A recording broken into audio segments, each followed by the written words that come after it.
Mrs Lakshmi Hebbalkar madam ಅವರು ಮತ್ತು ಚಂದ್ರರಾಜ್ ಹಟ್ಟಿಹೊಳಿ ಅವರು ಬೆಳಗಾವಿಗೆ ಬರ್ತಾ ಇರ್ಬೇಕಾದ್ರೆ car accident ಗಾಯಗೊಂಡ್ರು.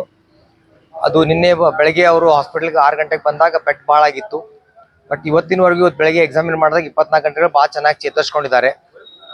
Lakshmi Hebbalkar madam ಅವರಿಗೆ ಬೆನ್ನುಹುರಿಗೆ ಪೆಟ್ಟಾಗಿರೋದ್ರಿಂದ ಮೇಡಮ್ ಈಗ ರೆಸ್ಟ್ ತಗೋತಾ ಇದ್ದಾರೆ ಮತ್ತು ಟ್ರೀಟ್ಮೆಂಟ್ ಚೆನ್ನಾಗಿ ನಡೀತಿದೆ. ಮೇಡಮ್ ಚೆನ್ನಾಗಿ ಟ್ರೀಟ್ಮೆಂಟ್ಗೆ ರೆಸ್ಪಾಂಡ್ ಮಾಡಿದ್ದಾರೆ. ಮೇಡಮ್ ಮತ್ತು ಚಂದ್ರರಾಜ್ ಅವರು ಇಬ್ರು ಮೆಡಿಕಲ್ ಟ್ರೀಟ್ಮೆಂಟ್ ಚೆನ್ನಾಗಿ ರೆಸ್ಪಾಂಡ್ ಮಾಡಿದ್ದಾರೆ ಮತ್ತು ಅವರು ಈಗ ಔಟ್ ಆಫ್ ಡೇಂಜರ್ ಇದ್ದಾರೆ. ಮತ್ತು ಅವ್ರ ಗನ್ ಮ್ಯಾನ್ ಮತ್ತು ಡ್ರೈವರ್ಗೆ ಶೋಲ್ಡರ್ಗೆ ಮತ್ತು ಕೈಗೆ ಪೆಟ್ಟಾಗಿತ್ತು. ಅವ್ರಿಗೂ ನಾವು ಟ್ರೀಟ್ಮೆಂಟ್ ಕೊಟ್ಟಿದ್ದೀವಿ. ಅವರು ಚೇತರಿಸ್ಕೊಳ್ತಾ ಇದ್ದಾರೆ. ಮೇಡಮ್ಗೆ ಇನ್ನೊಂದು ವಾರದಿಂದ 10 ದಿವಸ ರೆಸ್ಟ್ ಕೊಡಬೇಕಾಗ್ತೈತಿ. ಆಮೇಲೆ ಚಂದ್ರರಾಜ್ ಅವ್ರಿಗೂ ಒಂದು 8 ದಿನ 10 ಡೇಸಿಂದ ರೆಸ್ಟ್ ತಗೋಬೇಕಾಗ್ತೈತಿ. ಅದಕ್ಕೆ ತಾವೆಲ್ಲರೂ ಆತಂಕ ಪಡುವಂಥದ್ದು ಏನು ಕಂಡೀಷನ್ ಇಲ್ಲ. ಮೇಡಮ್ ಮತ್ತು ಚಂದ್ರರಾಜ್ ಅವ್ರು ಚೆನ್ನಾಗಿ ರೆಸ್ಪಾಂಡ್ ಮಾಡಿದ್ದಾರೆ, ಟ್ರೀಟ್ಮೆಂಟ್ಗೆ ಚೆನ್ನಾಗಿ ಚೇತರಿಸ್ಕೊತಾ ಇದ್ದಾರೆ. ಅದಕ್ಕೆ ತಾವೆಲ್ಲರೂ ಮೇಡಮ್ ಡಿಸ್ಚಾರ್ಜ್ ಮೋಸ್ಟ್ಲಿ ಇನ್ನೊಂದು 3 ದಿನ ಆಗುತ್ತೆ. 3 ದಿನ ಬಿಟ್ಟು ಡಿಸ್ಚಾರ್ಜ್ ಮಾಡಿ ಇಲ್ಲೇ ಟ್ರೀಟ್ಮೆಂಟ್ ಕೊಡ್ತೇವೆ. ನಿನ್ನೆ MRI CT ಸ್ಕ್ಯಾನ್ ಮಾಡ್ಕೊಂಡಿದ್ದೀವಿ ರೀ.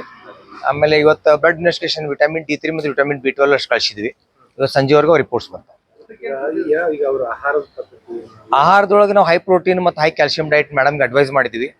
ಅವರು ಅಳವಿ ಮತ್ತು ಮೊಳಕೆ ಹೊಡೆದ ಕಾಳು, ಪನ್ನೀರ್, ಮೊಸರು ಇವನ್ನೆಲ್ಲ ಹೆಚ್ಚಿಗೆ ಡ್ರೈ ಫ್ರೂಟ್ಸ್ ಹೆಚ್ಚಿಗೆ ತೊಗೊಳಕ್ಕೆ ಹೇಳಿದ್ವಿ. ಅವ್ರು ತೊಗೊಳಕ್ಕೆ ಸ್ಟಾರ್ಟ್ ಮಾಡಿದ್ದಾರೆ. ಮೇಡಮ್ ಚೆನ್ನಾಗಿ ರೆಸ್ಪಾಂಡ್ ಮಾಡ್ತಾರೆ. ಚಂದ್ರರಾಜ್ ಹಟ್ಟಿಹೊಳಿ ಸ್ಕ್ಯಾನ್ ಮಾಡಿದ್ವಿ. ಅದು ನಾರ್ಮಲ್ ಐತ್ರಿ, ಸ್ವಲ್ಪ ಮೆದುಳಿಗೆ ಬಾವು ಐತಿ.